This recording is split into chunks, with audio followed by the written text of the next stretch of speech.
Episode 1 की starting में हम इमोर्टल वर्ल्ड को देखते हैं, जहाँ पे सभी बंदे इमोर्टल होते हैं और वहाँ पे एक बंदा झुक के दूसरे बंदे को बोल रहा होता है यू आर माई गॉड। तभी सीन शिफ्ट होता है, एक बंदा आसमान से गिर रहा होता है और वो कहता है कि मैं लिन फैन हूँ, मैं एक हैंडसम यंग मैन हूँ, मैं 21 सेंचुरी से एक्सीडेंटली यहाँ इमोर्टल वर्ल्ड में आ गया हूँ। और वो खुश होते हुए कहता है इमोर्टल वर्ल्ड, शायद अब मैं भी इमोर्टल बन सकता हूँ। और वो अपना कपड़ा हवा में ही चेंज कर लेता है।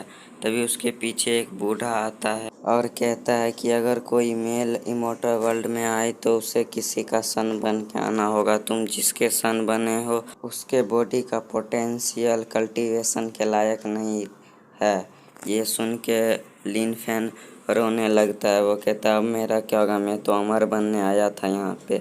और लिन फैंग के सभी इविल सोन कहने लगते हैं तुम बर्बाद हो गए, क्या अभी भी तुम इमोर्टल बनना चाहते हो? मेरे मुर्गा मुर्गिया भी तुमसे ज़्यादा कल्टीवेशन लेवल पे है। तुम जाओ अपनी पसंद का ट्री ढूंढो, उससे लटक जाओ।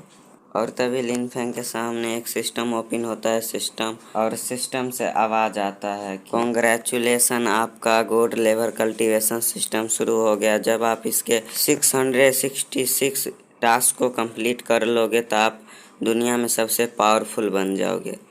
ये सुन लिन फैंग बहुत खुश हो जाता है और कहता है एक गॉड लेवल कल्टीवेशन सिस्टम, मज़ा आएगा। और उस पर क्लिक करता है जी, और सिस्टम से आवाज़ आता है कि तुम्हारा बाइंडिंग सक्सेसफुल हो गया, अब तुम सिस्टम के साथ जुड़ चुके हो। ये सुन लिन फैंग कहता है कि अब मैं सिस्टम के साथ जुड़ चुका हूँ तो अब मुझे टास्क फैला दो। तभी लिन फैंग के सामने टास्क 1 आता है, जिसमें लिखा होता है अपने पड़ोस की आंटी वांग का शो डिलीवर करो। ये सुन लिन फैंग पूरा सिस्टम को गाली देने लगता है। वो बोलने लगता है यू बस्टर्ड्स, और सबका सिस्टम तो ऐसा टास्क नहीं देता है, मेरा सिस्टम ही एक ऐसा टास्क देता है। मुझे पहले ही पता था कि मेरा किस्मत खराब है, मेरे किस्मत का कुछ नहीं होने वाला। एक सिस्टम मिला भी जो मुझे ऐसा टास्क दे रहा है। और यहाँ से हमारा सीन शिफ्ट होता है, जहाँ लिन फैंग अपने पड़ोसियों के काम को कर रहा होता है। वो पेड़ काटता है, वो उनके तरबूजों का रक्षा करता है, वो उनके मुर्गे और मुर्गिया को चना देता है। ये सब कर वो पूरा थक जाता है। वो सोच रहा होगा मेरा सिस्टम कितना घटिया है। और तभी उसके पास उसका पड़ोसी आते हुए कहता है फेस्टिवल आने वाला, क्या आप मेरे लिए कपलेट लिख सकते हो? ये सुन लिन फैंग दौड़ते हुए कहता हाँ लिख दूंगा, पर ये बताओ किस स्टाइल में लिखना है। और लिन फैंग चला जाता है। इसके जाने के बाद हम उसके मुर्गियों को देखते हैं, जिनका आंखें चमकने लगता है। और उनमें से मुर्गी कहती है कि अब आ जाओ मास्टर, चले गए, तुम्हारे खाने का टाइम हो गया। और वो फियोनिक्स में बदल जाती है। तभी पानी से एक बड़ा सा ड्रैगन फिश बाहर निकलता है, जो कहता है कि मास्टर का पावर दिन बढ़ रहा है और वो टेरिफाई होते जा रहे हैं। कुछ देर पहले उन्होंने मेरे तालाब में अपना पैर धोआ, जिससे मेरा बोन टॉप ड्रैगन बोन बन गया। ये ड्रैगन या तो 2 है या तो 2 हेड वाला है, भी मुझे नहीं पता। ड्रैगन की बात सुन पेड़ कहता है तुम सही बोल रहे हो, हमारे मास्टर की पावर कुछ दिन से बहुत ज़्यादा बढ़ गई है। मैंने कभी 3 वर्षों में कभी मैंने मास्टर को किसी लड़की के करीब जाते हुए नहीं देखा, लेकिन मैं कुछ दिन से देख रहा हूँ कि मास्टर लड़की से मिलने जाते हैं। ये सुन चिकन कहता है हाँ ये बिल्कुल पॉसिबल है। ये सुन ड्रैगन कहता है हमारे मास्टर तो इतने बिजी होते हैं, वो एक गर्ल से मीट अप कब करेंगे? और तभी हमारा सीन शिफ्ट होता है, एक हम लड़की को देखते हैं जिसका नाम होता है मू कियानिंग। और वो लिन फैंग का जहाँ घर है वहाँ जाने का ट्राई कर रही है, जहाँ पे प्रोटेक्शन लगा दिया है सिस्टम ने। वो वहाँ जाने लगती है, लेकिन उसके टीम का एक बंदा उसे कहता है मिस, ये जगह बहुत खतरनाक है, यहाँ हमारे पूर्वज भी जाने से डरते थे, आप मत जाओ, यहाँ पे खतरा है। ये सुन म्यू कियानिंग कहती है कि ये मैं अपने लिए नहीं, मैं अपने पूरे सेक्ट के लिए कर रही हूँ, इसलिए कोई खतरा हो मैं करूँगी।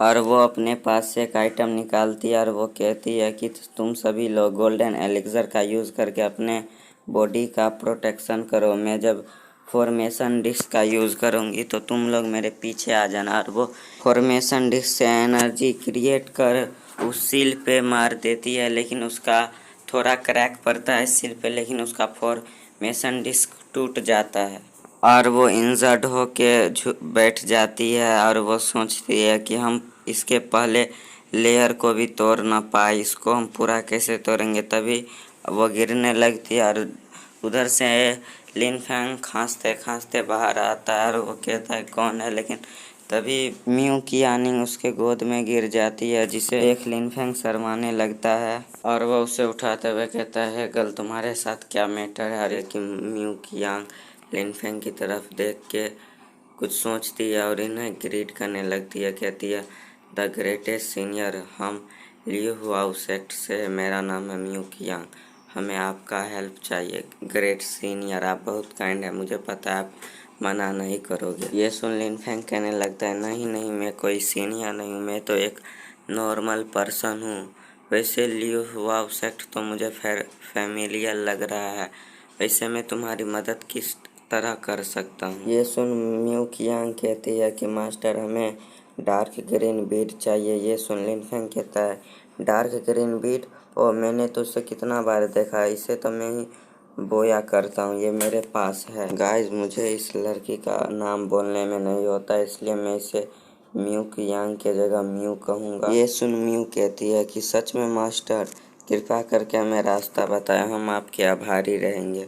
लिन फैंग कहता है ऐसा कोई बात नहीं है कि मैं रास्ता तुम्हें नहीं बताऊंगा, लेकिन तुम बहुत लोग और बहुत घोड़े हो, जिससे अगर मैं तुम्हें ले जाऊंगा तो तुम मेरे कॉर्न प्लांट को डैमेज कर दोगे।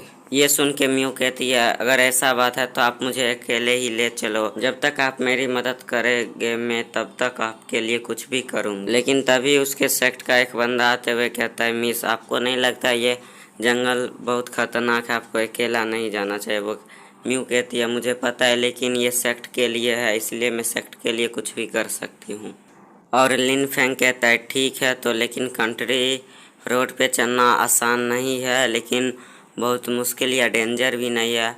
और म्यू तभी एक आर्मर पहन लेती है और लिन फैंग चिल्लाते हुए कहता है समाधि ट्रू फायर, जिसे देख म्यू घबरा जाती है और वो सोचती है क्या इस फायर को मेरा आर्मर होल्ड कर पाएगा। और लिन फैंग कहता है म्यू तुम मेरे साथ हो। ये देख उसके सेक्ट के बंदे कहने लगते हैं क्या ये सच में अंदर जाने वाला है बिना किसी आर्मर के।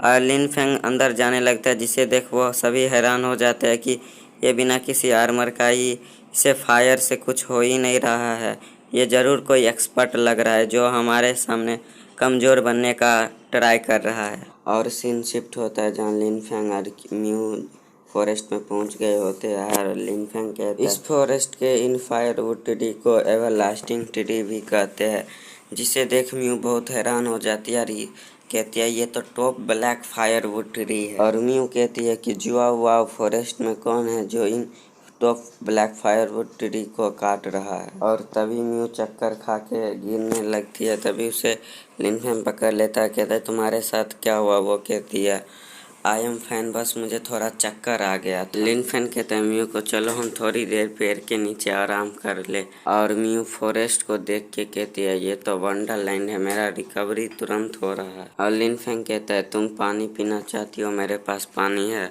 हम वो म्यू को दे देता है। म्यू देख के कहती है ये वाटर भी मुझे मिस्टीरियस लग रहा है। और वो उसे पी लेती है। पीते ही उसका लेवल अप हो जाता है, वो गोल्डन एलिक्सर स्टेज को कंप्लीट कर देती है, जिसे देख वो हैरान हो जाती है। वो सोचती है मैंने थोड़ा ही पानी पिया और मेरा लेवल अप कंप्लीट हो गया। और लिन फैंग कहता है क्या तुम्हें और भी प्यास लगी है, मेरे पास और भी पानी है, क्या तुम पीना चाहती हो। ये सुन म्यू कहती है नहीं नहीं मास्टर, और उसे कहती है थैंक यू सीनियर। और म्यू अपने मन में सोचती है ये सीनियर मेरा टेस्ट ले रहे होंगे क्या, मैं बहुत लालची हूँ इसलिए मुझे नहीं कहना चाहिए। और लिन फैंग कहता है ओके आई रिमेम्बर, मुझे याद आया कि हम तो फॉरेस्ट में डार्क ग्रीन बीड ढूंढने आए थे, तो उसे ढूंढते हैं। और लिन फैंग चिल्लाते हुए कहता है देखो वहाँ, और वहाँ से डार्क ग्रीन बीड आ जाता है उसके पास। और म्यू अपने मन में सोचती है डार्क ग्रीन बीड एक रेयर आइटम है, और इन्होंने जो मुझे वाटर बीड दिया पीने के लिए उसमें भी एक बहुत स्ट्रॉन्ग स्पिरिट रह रहा है, और वो स्पिरिट भी इनके शरण में है, इसका मतलब यह बहुत स्ट्रॉन्ग बंदे हैं। और लिन फैंग कहता है लो मिल गया तुम्हारा डार्क ग्रीन बीड, इसे लो। म्यू कहती है क्या ये आप मुझे दे रहे हैं? तो लिनफेंग कहता है ऑफ कोर्स, ये तो मैंने तुम्हारे लिए ही ढूंढा है, तुम्ही ने तो बोला था। और म्यू लिनफेंग को ग्रीट करते हुए कहती है थैंक यू सीनियर। और लिनफेंग कहता है थैंक यू की कोई बात नहीं है। और म्यू अपने मन में सोचती है क्या मैं सीनियर को फ्यूचर में भी देख पाऊंगी। और वो लोग इस फॉरेस्ट से बाहर निकल जाते हैं और उनके सेक्ट के बंदे म्यू को कहता है क्या आपके साथ कोई गलत चीज़ तो नहीं हुआ। और उसके सेक्ट के बंदे म्यू को कहता है सेंट ने सभी अर्जेंट को लाया है कि रैगिंग फ्लेम सेक्ट हमारे सेक्ट पे अटैक कर रहे हैं, हमें जल्दी जाना पड़ेगा। ये सुन वो हैरान हो जाती है और सीन शिफ्ट होता है जहां हम ली हुआ उस सेक्ट को देखते हैं जहां पे रैगिंग फायर सेक्ट का लीडर आते हुए कहता वायु यूसान तुम्हारा सेक्ट अब नहीं रहा, तुम अकेले बच गए हो जो नासेंट सौर लेल में है। तुम मेरे सेक्ट के सामने फाइट कैसे कर सकते हो? तुम्हारे लिए यही बेहतर है कि तुम गिव अप कर दो। तभी ली हुआ उस सेक्ट का लीडर कहता है जब तक मेरा सांस चलता रहेगा तब तक तुम इस सेक्ट को तबाह करने के बारे में सोचना भी नहीं। ये सुन रैगिंग फायर सेक्ट का सेक्ट मास्टर गुस्से में आते हुए अपना पैर जमीन पे पटकता है और अपने सभी एनर्जी को अपने हाथ में स्टोर करते हुए कहता है ठीक है तो अब मरो। तभी उसे कोई कहता है रुक जाओ। और हम म्यू को देखते हैं जो कि डिवाइन वाटर बीड लेके आ गई होती है। वो कहती है मास्टर में डिवाइन वाटर बीड ले आई। ये सुन उसके मास्टर कहते हैं क्या सच में तुम ये ले आई? इससे कल्टीवेशन का स्ट्रेंथ बहुत गुना बढ़ जाता है। ली हुआ सेक्ट के सभी बंदे खुश होते हुए कहते हैं ये बीड अब हमारे पास है तो अब हमारा सेक्ट मरेगा नहीं। ये देख रैगिंग फायर सेक्ट का सेक्ट मास्टर कहता है इम्पॉसिबल, ये फॉरिडन लैंड में खो गया था, इसे ये तुम्हें मिल ही नहीं सकता है। ये सुन म्यू कहती है मुझे फॉरिडन गोड के एक सीनियर ने मुझे ये बीड दिया। ये सुन रैगिंग फायर सेक्ट का मास्टर कहता है तुम बड़ी बड़ी बातें करना बंद करो, मुझे लगता है तुम अपने सेक्ट को बचाने के लिए एक बीड पे ग्रीन कलर का रंग चढ़ा के आ गई हो। और तभी रैगिंग फायर सेक्ट का मास्टर कुछ देख के हैरान हो जाता है और हम देखते हैं म्यू के जिसके शरीर के आसपास गोल्डन कलर का लाइट चमक रहा होता है और वो कहती है कल्टीवेशन किसी को मूर्ख नहीं बनाता। और तभी रैगिंग फायर सेक्ट का मास्टर हैरान होते हुए कहता है क्या तुम गोल्डन एलिक्सर के सेकेंड लेवल पे नहीं हो? ये सुन म्यू कहती है नहीं, मैं गोल्डन एलिक्सर के 9th लेवल पे पहुंच गई हूँ, ये सब सिर्फ उन सीनियर के कारण हुआ है। ये सुन रैगिंग फायर सेक्ट का मास्टर कहता है क्या एक सीनियर? ये नहीं हो सकता है। और उसका पैर तलमलाता है और वो नीचे गिर जाता है जिससे उसके पिछवाड़े पे चोट लग जाता है। तो उसके सभी बंदे पूछने लगते हैं एल्डर क्या आपके पिछवाड़ा ठीक तो है? एल्डर कहता है हाँ मैं ठीक हूँ। और वो कहता है आज चलो यहाँ से। और वो कहता है लिया हुआ सेक्ट ये मत सोचना कि मैं तुमसे डर गया, मैं अपना रिवेंज लेने आऊँगा। और वो लोग सभी हवा में उड़ के चले जाते हैं। और ली हुआ सेक्ट के लीडर कहते हैं मुझे विश्वास नहीं हो रहा है कि हमारा सेक्ट बच गया, हमें उन सीनियर के पास जाना चाहिए, उससे पहले हम अपने सेक्ट के ओल्ड मास्टर को भी लेके चलते हैं। और सीन शिफ्ट होता है, हम ली हुआ सेक्ट के एल्डर को देखते हैं, ओल्ड डल को देखते हैं और म्यू को देखते हैं जो फॉरिडन लैंड पे आ गए होते हैं। और ओल्ड मास्टर कहते हैं म्यू तुम श्योर तो हो ना कि सीनियर यहीं पे रहते हैं? ये सुन म्यू कहती है मैं अच्छी तरह से तो श्योर नहीं हूँ बट मुझे सीनियर ने कहा था कि मेरा घर माउंटेन के बीच वाले विलेज में है। और ओल्ड मास्टर कहते हैं ये जगह फॉरिडन लैंड से ज़्यादा दूर नहीं है, यहाँ पे कोई खतरा क्यों नहीं महसूस हो रहा है? उन ओल्ड मैन को देखो, वो फार्मर ही लग रहे हैं। और वो ओल्ड मैन और ओल्ड लेडी उन्हें देख के कहती है अजीब से शक्ल के कमज़ोर लोग यहाँ क्या कर रहे हैं? और ओल्ड मास्टर कुछ देख के हैरान हो जाते हैं और वो कहते हैं कि उनके कुदाल में कुछ तो गड़बड़ है। और वो कहते हैं उनका कुदाल तो डाव राइम से पूरा भरा पड़ा है। और ओल्ड मास्टर उनके सामने जाते हुए उस ओल्ड लेडी को कहता है आंटी क्या मैं आपसे पूछ सकता हूँ कि आपका कुदाल किस किस ने इस्तेमाल किया? वो कहती है ये मेरा कुदाल है तो मैंने ही तो इसे यूज़ किया होगा, मेरे अलावा किसी ने इसे यूज़ नहीं किया है। और तभी ओल्ड मैन उसे एक थप्पड़ मारते हुए कहता है जियाओ जिंग तुम भूल गई हो कि इसका इस्तेमाल जियाओ ली ने भी किया था। वो कहती है हाँ मुझे याद आया कि इसका इस्तेमाल तो जियाओ ली ने भी किया था और जियाओ ली हमारा मेन कैरेक्टर है। तभी ओल्ड मास्टर कहता है क्या मैं आपसे पूछ सकता हूँ कि जियाओ ली का घर कहाँ है? ये सुन ओल्ड लेडी कहती है तुम वहाँ जो वेजिटेबल फील्ड देख रहे हो वहीं पे जो स्टोन हाउस है वही उसका हाउस है। और वो तीनों वहाँ पहुँच जाते हैं और वो लोग वेजिटेबल फील्ड और स्टोन हाउस को देख के हैरान होते हैं। म्यू कहती है ये वेजिटेबल फील्ड तो अल्टीमेट ट्रेजर लग रहा है। और एल्डर कहते हैं कि अभी तक हमारे जनरेशन में जितना भी एलिक्सर आया है उसका कंपेयर हम इससे कर भी नहीं सकते। और वो कहते हैं ओल्ड मास्टर इधर आइए और देखिए कि इस फील्ड के हर वेजिटेबल में डाउराइन भरा हुआ है। और एल्डर और ओल्ड मास्टर उन वेजिटेबल को खाने लगते हैं और बोलते हैं कि लग रहा है कि यह दूसरा दुनिया बन गया है। और वो लोग सोचते हैं कि हमें सीनियर के पास जाना चाहिए, हमें और हिंट मिल सकता है। और वो लोग स्टोन हाउस की तरफ दौड़ने लगते हैं, जिसे देख ओल्ड मैन और ओल्ड लेडी कहती है क्या ये दोनों भिखारी है। और वो दोनों म्यू के बारे में कहते हैं कि वो लड़की देखने में अच्छी लगती है, मुझे लगता है जियाओली को म्यू के साथ शादी कर लेना चाहिए। और सीन शिफ्ट होता है हमारे मेन कैरेक्टर की तरफ यानी जियाओली की तरफ, जो लकड़ियाँ काट के लाया होता है। वो कहता है आज मैंने थोड़ा कम लकड़ियाँ काटा, लगता नहीं है कि ये ज़्यादा टाइम तक चल पाएगा। और जियाओली को म्यू कहती है सीनियर, और वो पीछे देखता है और वो खुश होते हुए कहता है ये तो तुम और तुम्हारे साथ ये दो बंदा कौन है। और म्यू मास्टर और ओल्ड मास्टर को कहती है यहाँ पे आप लोग आइए, यहाँ पे है सीनियर। और एल्डर कहते हैं कि ये कैसा वंडरलैंड है। ओल्ड मास्टर कहते हैं यहाँ तो देखो, यहाँ पे पीच का ट्री है और यहाँ के चिकन भी वॉइड के ऊपर जा चुके हैं। तभी उसके तरफ एक चिकन देखता है, जिसे देख वो डर जाता है, कहता है इसका ऑरा कितना टेरिफाइंग है। और तभी ओल्ड मास्टर नीचे गिर जाते हैं और उनके पास जियाओली जाते हुए कहता है कि आप ठीक तो है। तो वो ओल्ड मास्टर कहते हैं हाँ मैं ठीक हूँ। और ओल्ड मास्टर सोचते हैं इसने मुझे जैसे ही छुआ और चिकन का टेरिफाइंग ऑरा आना बंद हो गया। और म्यू कहती है कि सीनियर ये मेरे सेक्ट के दोनों एल्डर है, ये आपसे मिलना चाहते थे इसलिए मैं यहाँ अचानक आ गई। ये सुन जियाओली कहता है क्या मुझसे मिलना चाहते थे। और तभी उसका सिस्टम ओपन होता है और कहता है कि इन तीनों को तुम्हें खाने पे बुलाना है। ये सुन जियाओली कहता है ठीक है तो आप लोग मेरे घर खाने के लिए आओ। और जियाओली उन्हें अपने घर पे बुला लेता है और वो कहता है मेरे घर पे कोई इंटरटेनमेंट के लिए कोई आइटम तो नहीं है, इसलिए आप लोग यहाँ पे शांत बैठ सकते हो। और उसका खाना तैयार हो जाता है और वो उन्हें देता है, लेकिन उस खाने से ड्रैगन का एनर्जी निकल रहा होता है, जिसे देख वो लोग सोचते हैं क्या यह सिर्फ एक सादा खाना है। और ओल्ड मास्टर एल्डर अपने मन में सोचते हैं इसमें से तो ऐसा एनर्जी आ रहा है जैसे लगे ये एनर्जी अर्थ को भी डिस्ट्रॉय कर दे। मुझे लगता है कि मास्टर हमें स्ट्रॉन्ग बनाना चाहते हैं, इसलिए हमें ये खा लेना चाहिए, मास्टर को निराश नहीं करना चाहिए। और वो लोग जल्दी जल्दी खाना खाने लगते हैं और खाना खाने के बाद उन सबका लेवल अप होने लगता है।